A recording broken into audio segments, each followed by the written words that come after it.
Ողջույն գործար ալիքի սիրելի ռադիոլսողներ եւ ռադիոդիտողներ, տաղավարում կրկին ես եմ Ծովինար Սարգսյանը եւ ինչպես յուրաքանչյուր շաբաթ, այս շաբաթ եւս անդրադարձ ենք կատարում հայոց աշխարհի գործարարներին, փորձագետներին եւ տաղավարում հյուրընկալում ենք բավականին հարուստ փորձառություն ունեցող անհատների, ովքեր որ կիսվում են իրենց գիտելիքով, փորձով եւ գործարար ոլորտում իրենց ամենակարևոր փորձառության մասին։ Այսօրվա իմ հյուրին եմ շատ մեծ սիրով ուզում ներկայացնել Հայկ Կարապետյան, ողջույն Հայկ։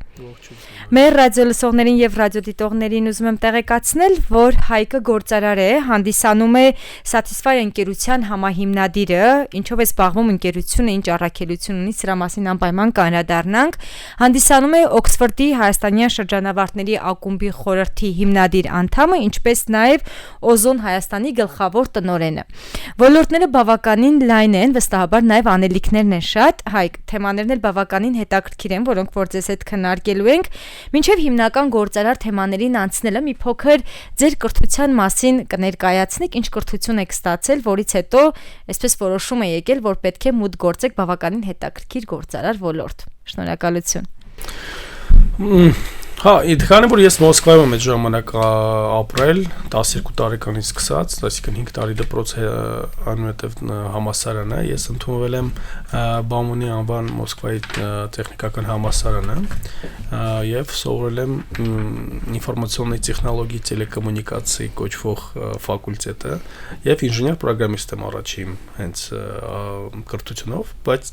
ոչ մի օր որպես ինժեներ չեմ աշխատել, սկսած երրորդ կուրսից աշխատել եմ, բայց բոլոր իմ գործերը ինժեներությունից բավականին հեռու են եղել, ուղղակի այդ գիտելիքները ինձ օգնում են, որ տեխնիկական ոլորտի աշխատակիցների հետ նույն լեզվով խոսեմ, իրանք չկարողանան ինչ-որ բան ինձ խաբեն կամ չասեն մինչև վերջ։ Նաև ըստ էության ինժեների կրթությունը թույլ է տալիս ավելի լայն մտածողություն ունենալ եւ բազմակողմանի զարգացվածություն, եթե ճիշտ եմ ձևակերպում։ Դե հա, նաև համակարգված ինչ-որ մտածելակերպ, դե իմ ուժեղ կողմը միշտ եղել էր դպրոցում մաթեմատիկան, ֆիզիկան եւ ընդունել ցանկություններն են այդ կողմից եղել, ոնց որ լավ տրեյն են արել իմ մտածելու ունակությունները, հենց առարկաները։ Շատ լավ, այստեղ մեկ կարևոր բան եմ ուզում նշել Հայկ մեր ռադիոլսողների եւ ռադիոդիտողների համար, որ Հայկը նշեց իր ամենակարևոր եւ ուժեղ կողմը, դա ֆիզիկայի եւ մաթեմատիկայի գիտելիքներն են եւ այստեղ ուզում եմ եւս մեկ անգամ շեշտել STEM ուղղվածությամբ, այսինքն ֆիզիկա, քիմիա, մաթեմատիկա, կենսաբանության ուղղվածությամբ առարկաների դերը եւ ամենակարևորը դուք դրանք տիրապետելով եւս կարող եք գործարար ոլորտ մուտք գործել, սա նաեւ շատ կարևոր է, որովհետեւ շատ դեպքում մտածում են, որ եթե դու ֆիզիկոս ես, եթե դու կենսաբան ես, դու գործարար ոլորտի հետ որևէ աղերս կամ որևէ առնչություն չես կարող ունենալ։ Չէ, դուք միանգամայն ճիշտ եք, ես իմ երեխաներին էլ ասում եմ, որ ամենակարևորը կան բազային առարկաներ, որ պետք է իմանաք, եթե նույնիսկ դուք տեխնիկական ոլորտով չեք ուզում զարգանալ, դա մաթեմատիկան անպայման է եւ լեզուները։ Հետո ստացել, որ ես հումանիտար ուղղությունը չեմ ընտրել ու դրա համար ֆիզիկա ու մաթեմատիկան էր, այնուհետև արդեն ցավում եմ, որ շուտ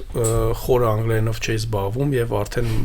բավական մեծ տարիքում սկսեցի ավելի ուժեղ խորացված զբաղվել անգլերենով, որպեսզի մրցունակ լինեի աշխատաշուկայում։ Հրաշալի է։ Հայկ, հաջորդ կարևոր հարցն եմ ուղղում, քանի որ հաղորդման ամենասկզբի հատվածում նշեցի, որ հանդիսանում եք Օքսֆորդի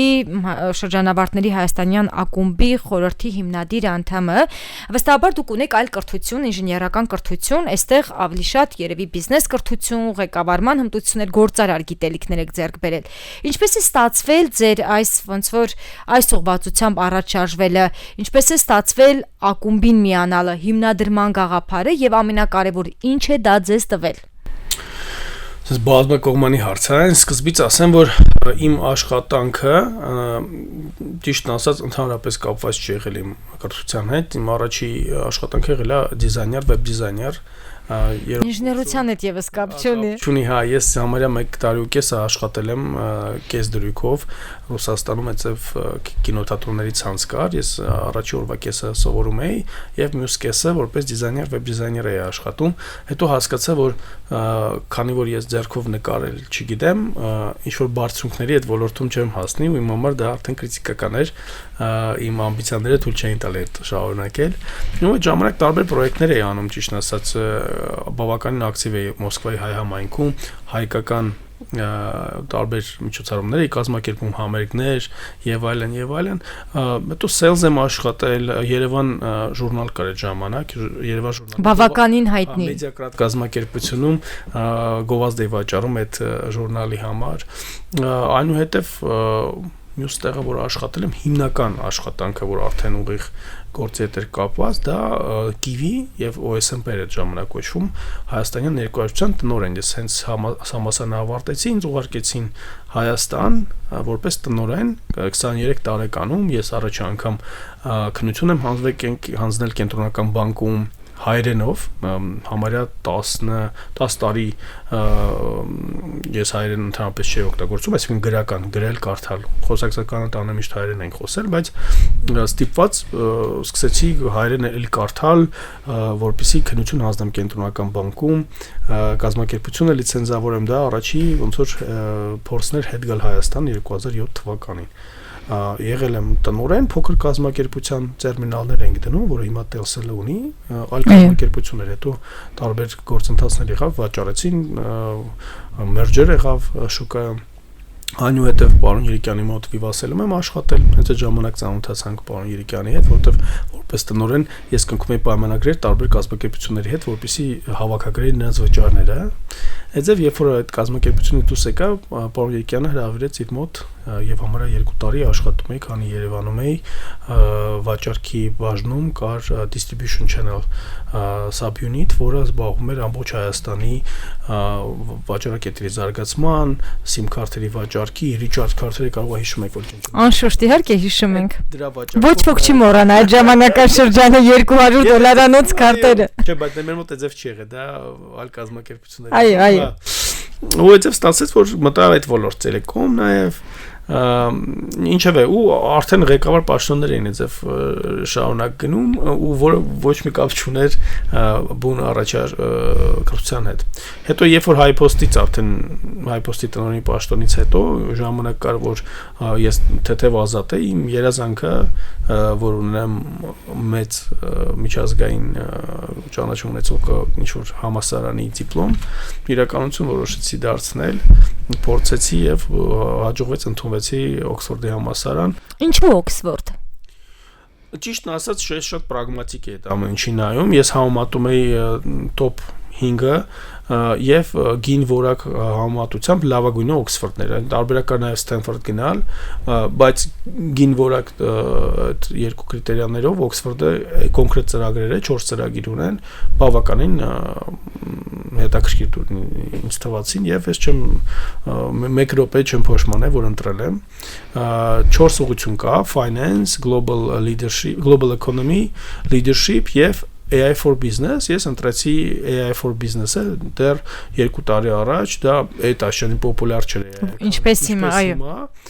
Ու ճիշտ ուղղությունն է ընտրել։ Ինձ ճիշտ ասած խորհրդատվի Հայկ Քարամյանը, Հայաստանում կա 2 մարդ, որ հենց Օքսֆորդի այդ ծրագիրն է ավարտել, արհեստական բանականությունը բիզնեսի համար, Հայկը Քարամյան Ռուսաստանում Beeline-ի ամբողջ Beeline-ի աուդիտի ղեկավարն է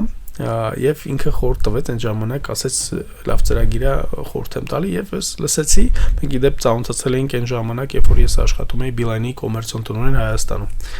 ինչևէ ու շատ հետաքրքիր պատմություն ստացվեց որովհետեւ մարդիկ ինչու համար են գնում այդպես մեծ ծրագրերի որպեսի առաջինն նեթվորքինգն է ու իմ մոտ այդպես ստացվեց որ այդ նեթվորքինգը ոչ միայն միջազգային եղավ այլ ավելի շատ հայաստանյան մենք շատ լավ համայնք ենք ձևավորել Հայաստանում Օքսֆորդի շրջանավարտների իդեպ այդ համայնքը կոչվում է Հայաստանի Օքսֆորդի շրջանավարտների բիզնես ակումբ որովհետեւ բոլորը ավարտել են executive ծրագրերը մենք օրինակ բակալավրներին դեռ չենք վերցնում բավականին փակ ենք պահում այս ոլորտը իսկ շատ են Հայկ 29 հոգի ենք այս պահին որպեսզի օֆիցիալ ստատուս հենց Օքսֆորդում ստանանք մենք պետք է ունենանք 50 մասնակից մենք որոշեցինք չսպասել օֆիցիալ ստատուսին Օքսֆորդի կողմից ձևավորեցինք հենց գրանցեցինք Հայաստանում օֆիցիալ ՀԿ որպեսզի ունենանք հաշիվ իրավաբանական անձ, որով կարող ենք տարբեր գործունեություն իրականացնել օրենքի շրջանակներում եւ օգտվելու ենք այդ առիթից մեր կուտակած գիտելիքը կապերը օգտագործենք թե Օքսֆորդի ծրագրերը Հայաստանում ավելի շատ լավ ներկայացնելու թե նոր բիզնես կապեր ստեղծելու թե սոցիալական պատասխանատվության հարցերում իդեպ տարի մի հատ մեծ իվենթ են կազմակերպելու հուսամ առաջիկա 2 շաբաթվա մեջ մենք դրա մասին ավելի բարձր եւ հստակ կհայտարարենք Շնորհակալություն շատ Հայկ իրականում ինչպես նշվում է հատկապես գործարար միջավայրում կրթական տիրույթում համայնքների դերը իրականում շատ մեծ ու անգնահատելի է ու նաեւ հատկապես այն համայնքների որտեղ որ կա խտացված շատ գիտելիք փորձառություն այն էլ միջազգային հարուստ գիտելիքն ու փորձը որի կարիքը որի ներդրման անհրաժեշտությունը Հայաստանում շատ կա Հիմա հաջորդ կարևոր հարցը ինչպես է ստեղծվել ընկերության ստեղծման գաղափարը Ոնց եք որոշել, որ պետք է, չէ, այնուամենայնիվ մենեջերի տնօրենի աշխատանքը շատ լավ է, բայց պետք է նաև սեփական ունենալ։ Որտեղից է ծնվել միտքը։ Ճիշտ ասեմ, դա առաջի փորձը չէր, դա մի քիչ ներսից պետք է լինի, հենց մինչև նույնիսկ համասարանից հետո ես տարբեր փորձեր եմ ունեցել 2007 թվականին ես եւ իմ համահիմնադիրը Արթուր Հարությունյան մենք համատեղ այդ ժամանակ աշխատելով OSMP-ում նաև հիմնեցինք կարգին կապ IP քարտերը եւ հիշում եք այդ ժամանակ IP քարտերով զանգահարում էին արտասահման պայմանավորվեցինք Հայկո Մկոյի հետ այդ ժամանակ ես պայմանավորվեցի մարքեթինգի մասով Արտուրը տեխնիկական էր անում ու մենք բավականին հաջողակ էինք եւ վաճառում էինք այդ քարտերը դա առաջին մեր ոնց որ համատեղ բիզնեսն է եղել այնպես որ առաջին է չեղել այդ ոնց որ հիվանդացել եւ բուժվել ենք այդ բանից սեփական ունենալու մոլուցքից հա ունեցել ենք մեր կաբինետը там եւ այլն շատ վաղ հասակում 23-24 տարեկան ենք արդեն մեր բիզնեսը ունեինք այնպես որ ուղակի դրա համար չի արվել իդեան շատ շուտվանից էր 2019 թվականից էր առաջի սոֆթերը Neobank գրեցինք Արտուրի հետ VTB-ի հետ էինք համագործակցում հետո արդեն երբ որ Հայփոստից ես դուրս եկա որոշեցի որ այդ ազատ ժամանակս դա ինչ որ համապատասխան առաջարկներ ճիշտ ասած փոքր շոկայում չկար եւ որոշեցի որ կենտրոնանամ ինչ մտքեր ունեմ կուտակված փորձը ներդնենք եւ ստեղծենք հարթակ նո հարթակը ստեղծեցինք կոչվում է satisfy իր հիմնական իմաստը այդ վերջնակետն է satisfaction-ն է որ հաճախորդները satisfied լինեն այսինքն բավարարված մենք էլ այդ պլատֆորման ենք ստեղծել որը ռադարի պես ֆիքսում է տարատեսակ հաճախորդների ոչ գոհ լինելը եւ կազմակերպությանը տալիս է սիգնալ եւ հնարավորություն որ ինչ որ բան այն չի գնան եւ դա բուժեն որ հաճախորդը մնա իրենց հետ այնուհետեւ երբ որ արդեն Օքսֆորդում է նրան ավելացրեցինք AI մոդուլ որտեղ ինքը առանց AI-ի է աշխատում իսկ AI մոդուլի մասը դարձավ իմ դիպլոմային պրոյեկտը հիմա satisfy իմ դիպլոմային պրոյեկտն է այնպես որ իքումից ամեն անգամ վաճառելիս այդ որպես եւս մի հատ իրական кейս է դիտարկում Հայ կարող ենք նշել որ ընկերության ծառայությունը կողմից մատուցված ծառայությունը CRM-ի ինչ որ բաղկացուցիչ մաս է թե ինքը մի քիչ ավելին է քան Չէ, սա ավելի շատ CRM նաև ստուգող գործիք է, ինքը որակի վերահսկման հաճախորդների գոհունակությունը վերահսկում։ Ոնց եք ներդնում, ինչ է ինքը իրենից ներկայացնում։ Կարող եք ինչ-որ ընկերության օրինակով բերել, որ մեր ռադիոլսողների եւ ռադիոդիտողների մեջ եթե լինեն անհատներ, ովքեր որ այդ ցավերը կունենան, իսկ ես չեմ կարծում, որ կա գործարար, ում հետաքրքիր չի իր հաճախորդների ցավերն ու խնդիրները, ինչպես կապնվեն, ինչպես համագործակցեն։ Տեսեք, մենք ունենք արդեն 4 բանկ Հայաստանում, որից 3-ը բաց արդեն հայտարարել են, որ նրանք մեր հետ աշխատում են, դա Converse-ն է, դա Biblos-ն է, դա Amio բանկն է, դեպ Amio-ն առաջինն է, որ մեզ հավատաց, մենք ինչի համար շատ շնորհակալ ենք։ Ucom ընկերությունն է, ում հետ արդեն աշխատում ենք։ Կա եւս մեկ բանկ, որը ներդրել է, բայց իրավունք չունեմ դել announce անել, որովհետեւ համատեղ դա պիտի պիտի անենք։ Եվս մեկ բյուջեային օպերատորում մենք մրցույթին ենք մասնակցում։ Երևանի քաղաքապետարանի հետ մենք արել ենք պիլոտային ծրագիր, հիմա սպասում ենք որոշմանը, արդյոք roll-out ենք անելու ամբողջ համայնքի համար եւ սպասում ենք նաեւ հուսանք Հայաստանի կառավարությունը որպես վերահսկողության, որակի վերահսկողության գործիք մեր պլատֆորմա կընտրի։ Ինչ է նա անում։ Օրինակ, եթե դուք զանգանում եք ինչ-որ call center, արհեստական բանականության մեթոդներով կարելի է վերլուծել ձեր խոսակցությունը, արդյոք դուք գոհ եք պատասխանից, ձեր customer satisfaction-ը, առանց ձեզանից հարցնելու գոհ եք դուք թե ոչ, արդեն հասկանում ենք, գոհ եք, ձեր էմոցիան են հասկանում։ Նեյրո տարբերակով ավելի։ Այո, սեմանտիկ եւ սենտիմենտ անալիզ արվում, ձայնի տատանումները, բառերի իմաստը, կոնտեքստը, որոշվում է, որ վարչությունը դրանով պիտի զբաղվի task urgency-ն, այսինքն ինչքան կարևոր հարց է եւ հրատապ հարց է լուծելու կատեգորիզացիա արնում, տարատեսակ հաշվարկներ, որը թույլ են տալիս առանց հաճախորդից հարցնելու իր կարծիքը հասկանան, արդյոք նա գոհ է, դժգոհ է, եթե դժգոհ է, ինչն է դժգոհ եւ համապատասխան վարչության հրանք տալ, որ դա արագ լուծվի,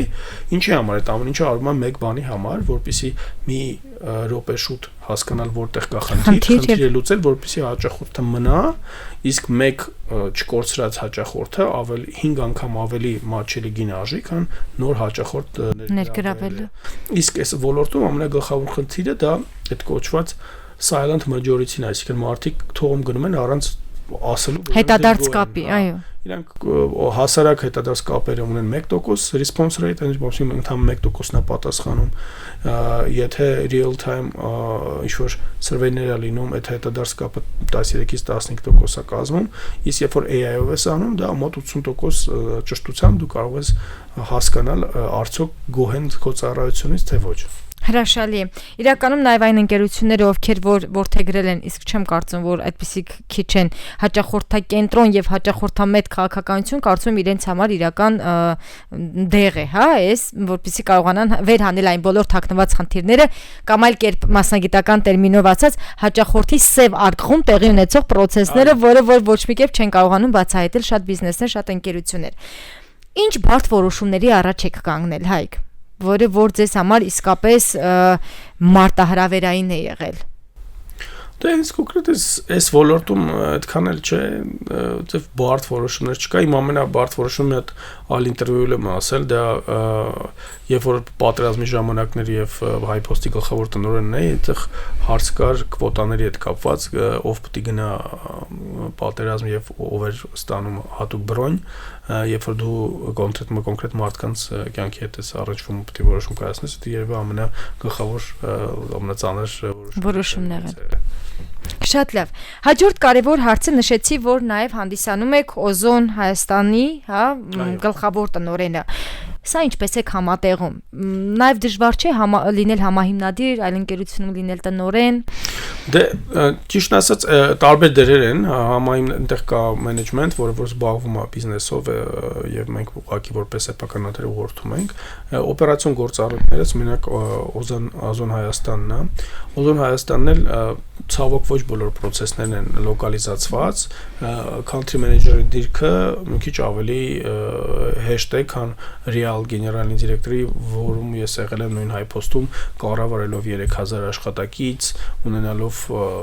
մոտ 7-8 ուղղություն տարբեր, որոնք ընդհանրապես կարելի են առանձին կազմակերպություններ համարել։ Հենց որ այդ մեծ loading-ը ընդհանրապես հեշտ եմ հարմարվում, հակառակը, երբ որ քիչ կա գործ անելու, իմ համար դա դժվար։ Շատ լավ, այստեղ լրացուցիչ հարց տամ, ավելի հեշտ է լինել CEO, թե ավելի հեշտ է, այսինքն տնօրենի պաշտոնում, թե հիմնադիրի դերում։ Ձեր դեպքում իրականում։ Իմ դեպքում ավելի հեշտ է լինել տնօրենի պաշտոնում, որովհետև երբ որ քանի որ ես երկար ժամանակ աշխատել եմ տնօրեն, ինչ-որ դեֆորմացիա պրոֆեսիոնալ հիմնադիրի դերում եք տնօրենի որոշումներ կայացնում։ Չէ, ուղղակի Це մի հատ անհասկանալի բան է իմ հետ կատարվում, երբ որ ինձ աշխատավարձ են տալի, ես շատ ավելի էֆեկտիվ եմ, քան ես ուղղակի, երբ որ ես հիմնադիր եմ ու ինքս կարծում եմ շատերն են այդպես։ Բայց դա վատ է, տիպ փոխել, ես ամեն ինչ անում եմ, որ փոխեմ, որ ես ինքս իմ վրա ավելի էֆեկտիվ աշխատեմ, իմ համար ավելի էֆեկտիվ աշխատեմ, քան վճարովի աշխատանքի համար։ Շատ լավ, այստեղ ուրեմն հաջորդ կարևոր հարցն եմ ուզում ուղղել, Հայկ, վստահաբար գործարարության մեջ շատ կարևոր է հաջողելու համար մտածողությունը, mindset-ը, ինչպես շատ տարածված է հիմա նաև ընդհանուր գործարար բառապաշարի բառամթերքի մեջ։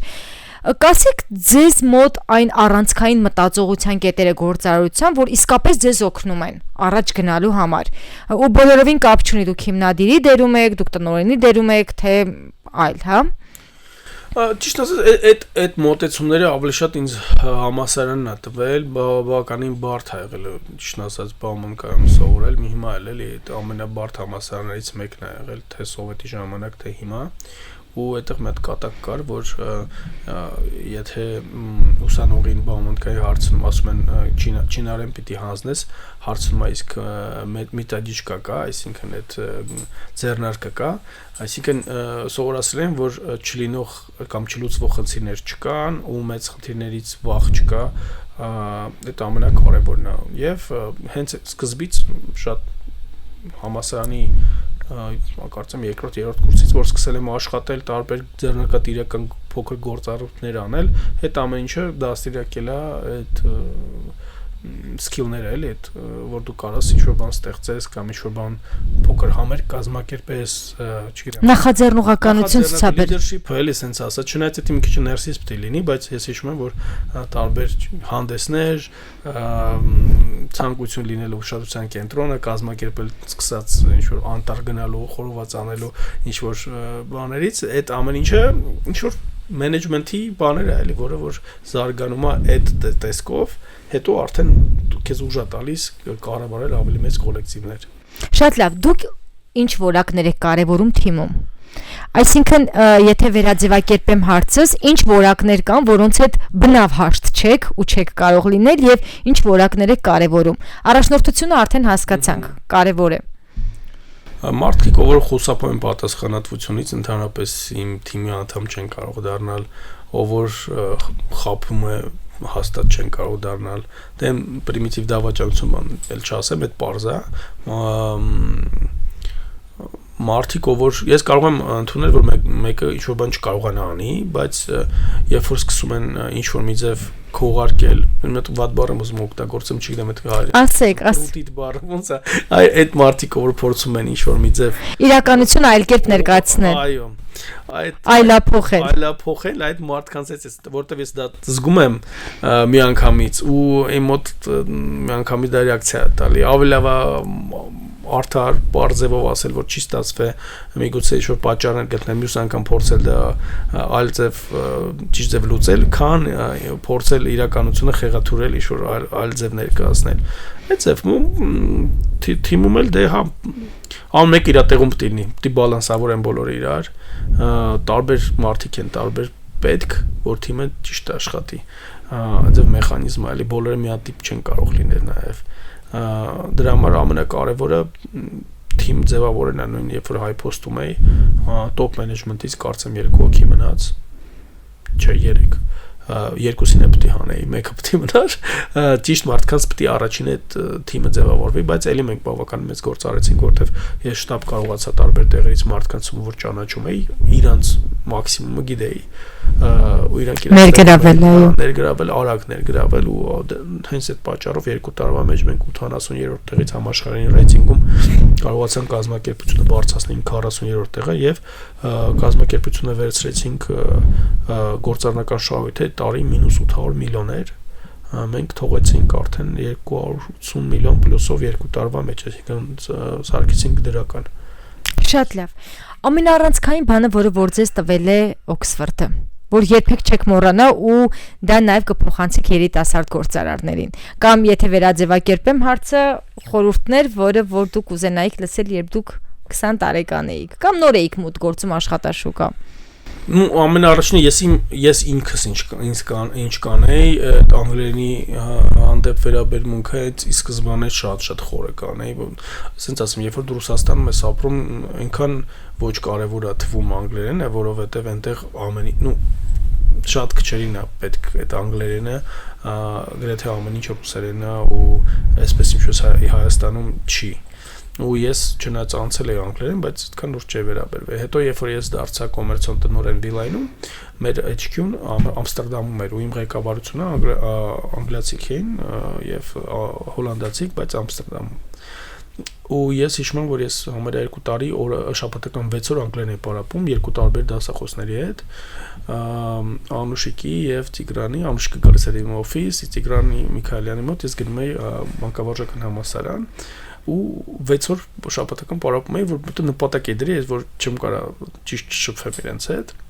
Այդ առաջինը կանեի, այդ մի անգամից քեզ ոնց որ նոր իզմիրենիա է տալի, նոր կոսմոսա տալիս էլ է, այսինքն երբ որ դու դեպս կարողանում ես շփվել։ Նոր հնարավորություններ է բացում, այո։ Երկրորդը Օքսֆորդը ինչ է տվել, Օքսֆորդը տվել է վստահություն։ Երբ որ դու գնում տեսնում ես, համատում ես քեզ մնացածի հետ, նստած ես 32 երկրի ներկայացուցիչների հետ ու հաստատ վատագույնը չես ու այդ ամեն ինչը շատ ուժ է տալիս, բացի դրանից mindset-ն է փոխում, այդ diversity-ն որ կա, թե ինչքան տարբեր են բոլորը, ուրիշ դիտման կետից ես նայում աշխարհին, ամենակարևորը դու ես զարգանում, փոխվում դրանից ելնելով, պետք է ուղղակի անցնես այդ process-ը քեզ փոխում է, էլի։ Կրթության ոլորտում ճանապարհորդություն կարելի է դիտարկել։ Ամբողջովին, համաձայն եմ, ու բավականին շատ լավ ընկերներ եմ ձեռք բերել, ինչի համար եմ շնորհակալ նայեմ Օքսֆորդին, թե դրսում թե Հայաստանում, ավելի շատ Հայաստանում իհարկե, ու շատ ոնց որ Օքսֆորդը մեր համար մի հատ մեծ գործ արեց, սորտաղութարյա լավագույն են չալաղաչ կուսակներին հավաքել է միտեղ։ Ուղեղներին հավաքել է մեկտեղ, որը հետաքրքիր է իրենց հետ շփվել, հա։ Նույնիսկ հեշտ չի, դե պատկասեք ինչքան էգոյի կոնցենտրացիա է միտեղում, բայց շատ հետաքրքիր է։ Ես կարող եմ իսկապես հավաստել, որ բավականին այսպես գիտելիքահեն ու շատ հարուստ փորձ ունեցող անհատներ են համախմբված, քանի որ մենք նաև բավականին շատ ձեր թիմակիցներից ակումբի շրջանակներում հյուրընկալել ենք, հիմնականում իգական սերի ներկայացուցիչներին, բայց մենք հիմա փորձում ենք շարունակությունը նաև կազմակերպել եւ նաև ընդհանուր, ինչպես նշեցի, 29 անդամ են նաև մյուս թիմակիցների հետ հանդիպել, այդ փորձը, գիտելիքը անպայման տարածել, կիսել։ Հայկ, ուզում եմ շատ շնորհակալություն հայտնել հետաքրքիր զրույցի համար եւ ձեր վերջին միտքը մեր ռադիոլսողներին ու ռադիոդիտողներին, որ այս հաղորդումը, այսպես եթե ամփոփ վերցնենք, իրենց հետ տանեն։ Ես կուզենայի, որ մարդիկ բաց լինեն նոր գիտելիքներին, անպայման փորձեն թեկուզ կար ժամանակահատվածում, թեկուզ կարճ ինչ-որ կուրս, բայց դրսում, անպայման չի Օքսֆորդում, լավ կլինի Օքսֆորդում իհարկե, բայց դրսում էլ ստանալ ինչ-որ գիտելիք, որովհետև այդ մի այլ կարգի փոքր նույնիսկ դոզաներում փոխում է ընդհանուր աշխարհայացքը ու